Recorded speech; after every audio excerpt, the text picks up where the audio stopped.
Assalamualaikum warahmatullahi wabarakatuh. Halo teman-teman semua. Kali ini sudah siap kan untuk belajar biologi? Pada pokok pembahasan kita kali ini membahas mengenai keanekaragaman hayati.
Adapun standar kompetensi yang akan kita capai yaitu ada KD 3.2 dan juga 4.2. Pada KD 3.2 ini menganalisis berbagai tingkat keanekaragaman hayati di Indonesia beserta ancaman dan pelestariannya. Pada KD 4.2 menyajikan hasil observasi berbagai tingkat keanekaragaman hayati di Indonesia dan usulan upaya pelestariannya. Langsung saja kita bahas yaitu keanekaragaman hayati. Keanekaragaman hayati ini sering juga kita sebut sebagai biodiversitas, yaitu keanekaragaman organisme yang menunjukkan keseluruhan atau totalitas variasi gen, jenis atau spesies, dan ekosistem pada suatu daerah. Keanekaragaman hayati ini sangat diperlukan untuk pelestarian hidup organisme dan berlangsungnya daur materi atau aliran energi. Namun, kualitas dan kuantitas keanekaragaman hayati ini di suatu wilayah dapat menurun atau bahkan dapat menghilang. Keanekaragaman hayati ini juga dapat dijadikan kelestariannya serta dapat dipulihkan kembali. Lanjut, kita akan membahas mengenai peta konsep dalam keanekaragaman hayati ini. Adapun yang akan kita bahas pada materi kali ini yaitu yang pertama ada tingkat keanekaragaman hayati, yang kedua ada persebaran keanekaragaman hayati, yang ketiga ada ancaman keanekaragaman hayati, yang keempat ada pelestarian keanekaragaman hayati, dan yang terakhir yang kelima yaitu pemanfaatan keanekaragaman hayati. Yang langsung saja kita akan membahas yang pertama yaitu tingkat keanekaragaman hayati. Apa keanekaragaman hayati itu? Bagi teman-teman yang tahu, silahkan. Apa sih yang membedakan perbedaan makhluk hidup itu masing-masingnya? Keanekaragaman hayati ini sering juga kita singkat dengan KHT, yaitu yang terdiri dari beberapa tingkat. Ada gen, ada jenis, dan ekosistem. Nah, pada keanekaragaman hayati ini merupakan pernyataan mengenai berbagai macam atau variasi bentuk, penampilan, jumlah, dan sifat yang terdapat pada berbagai tingkat makhluk hidup. Keanekaragaman ini juga terdiri dari tingkat organisme kehidupan individu sampai tingkat interaksi kompleks, misalnya spesies sampai ke ekosistem. Secara garis besar, keanekaragaman hayati ini terbagi menjadi 3 tingkat, yaitu keanekaragaman gen, keanekaragaman spesies, dan keanekaragaman ekosistem. Yang pertama yang akan kita bahas yaitu keanekaragaman hayati tingkat gen. Nah, pada gen ini merupakan suatu pembawa sifat keturunan yang terdapat dalam kromosom. Setiap susunan gen akan memberikan penampakan atau fenotip, baik itu anatomi maupun fisiologi pada setiap organisme. Perbedaannya terletak pada susunan gen akan yang menyebabkan perbedaan penampakan baik satu sifat atau secara keseluruhan. Perbedaan tersebut akan menghasilkan variasi pada suatu spesies. Hal ini disebabkan adanya keanekaragaman gen atau suatu struktur gen di setiap organisme. Di sini teman-teman dapat melihat contoh dari keanekaragaman gen, yaitu berbagai macam jenis warna pada mawar.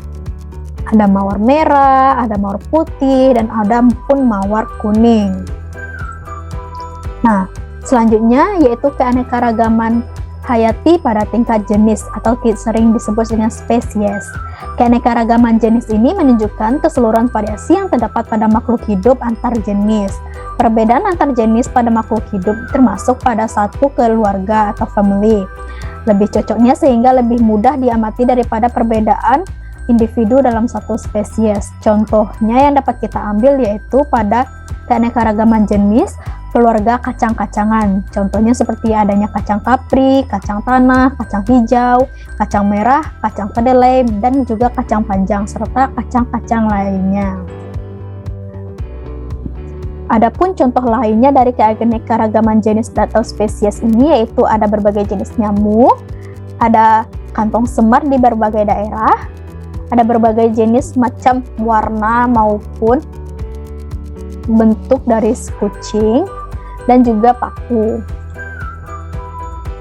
Lalu pada tingkat ekosistem, keanekaragaman hayati pada tingkat ekosistem ini dapat diartikan sebagai hubungan antar interaksi timbal balik antar makhluk hidup yang satu dengan yang makhluk hidup lainnya, dan juga antara makhluk hidup dengan lingkungannya.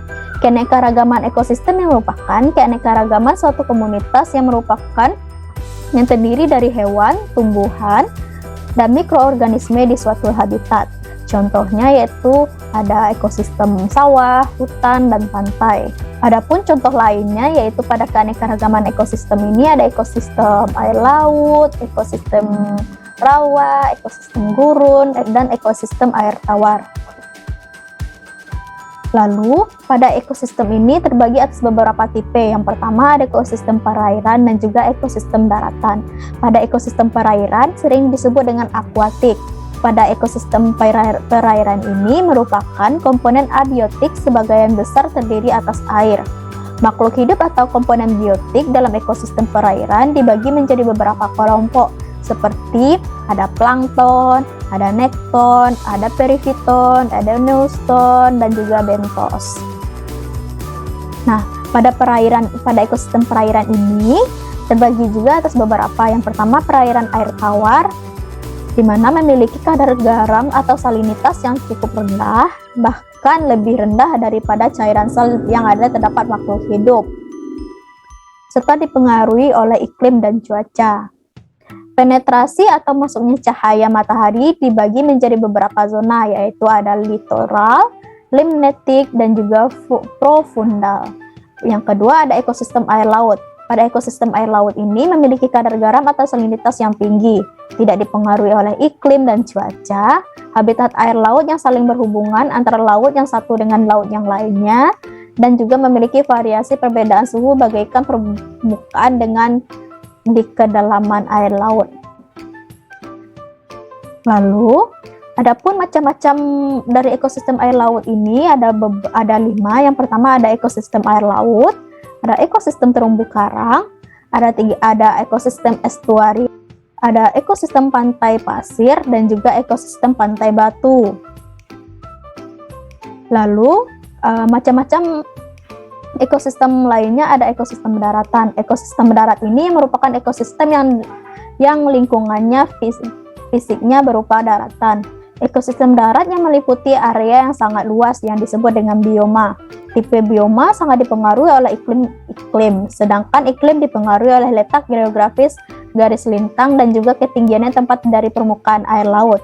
Berdasarkan letak geografisnya atau permukaan lintangnya, ekosistem dapat dibedakan menjadi beberapa bioma, yaitu contohnya ada hutan hujan tropis, ada bioma gurun, ada bioma taiga, ada bioma hutan gurun, ada bioma tundra, dan bioma sabana atau sapana. Lalu, materi yang kedua yang kita bahas yaitu penyebaran keanekaragaman hayati. Penyebar yaitu flora dan fauna di Indonesia. Adapun penyebaran dari flora di Indonesia ini yaitu ada pada flora daratan Sunda. Contohnya ada Rafflesia arnoldi yaitu bunga, lalu ada bunga anggrek Dian Soeharto atau anggrek hartina, lalu ada hutan mangrove dan rawa gambut, ada meranti, ada rawa gambut, ada kemuning, ada rotan, dan juga hutan rawa air tawar lainnya. Pada daerah peralihan, flora di daerah peralihan ini kemiripannya dengan flora di daerah Sunda dan Sahul, di mana jenis flora endemik ini di wilayah ini ada contohnya ada eboni, di mana lebih dari kenal sebagai kayu besi dari Pulau Sulawesi, ada pohon leda, dan juga cengkeh. Pada daerah flora daerah Sahul, hutan di daerah Sahul memiliki ciri-ciri ketinggian pohon di wilayah ini yang bisa mencapai 50 meter ataupun lebih. Spesies endemik di daerah ini antara lain ada pohon sagu, ada pohon pala, dan juga ada pohon matua. Lalu penyebaran flora di Indonesia, yaitu ada bunga bangkai, ada bunga padma, ada bunga edelweiss, ada kayu ulin, dan juga bunga payung. Selanjutnya, penyebaran fauna di Indonesia. Penyebaran fauna di Indonesia diikuti beberapa daerah. Yang pertama ada daerah sebelah barat garis Wallace, di mana kawasan ini meliputi Sumatera, Jawa, Kalimantan, dan Bali. Beberapa jenis fauna kawasan Indonesia bagian barat ini yang juga menjadi spesies endemik antara lain ada harimau, ada macan tutul, ataupun leopard, ada gajah, badak Jawa, banteng, orang hutan, wawau, lutung, merak hijau, dan juga burung jalak Bali. Fauna ini dikenal dengan bercirikan hewan menyusui berukuran besar, berbagai macam kera, dan juga ikan air tawar. Lalu, yang kedua pada daerah sebelah timur garis Wallace, yaitu wilayah Indonesia yang ada di sebelah timur garis Wallace ini memiliki berbagai jenis fauna Australia, yaitu berbagai jenis burung dengan warna bulu yang mencolok, misalnya burung kasuari, burung cendrawasih, burung kakatua, burung nuri, dan parkit. Ada pula merpati yang berjambul dan berbagai jenis hewan yang berkantung dan berwalabi. Lalu pada daerah peralihan. Pada daerah peralihan ini merupakan daerah antara garis Wallace dan Weber, di mana hewan asli Indonesia yang berada di daerah ini yaitu ada orang utan, ada komodo, ada badak bercula satu, ada kuskus, ada babi rusa, dan juga anoa. Lalu materi selanjutnya yang kita bahas yaitu ancaman kepunahan keanekaragaman hayati. Adapun jenis flora dan fauna yang cepat mengalami kepunahan adalah sebagai berikut. Flora dan fauna yang penyebarannya sedikit dan kemampuannya menyesuaikan diri terhadap lingkungan adaptasi yang kecil.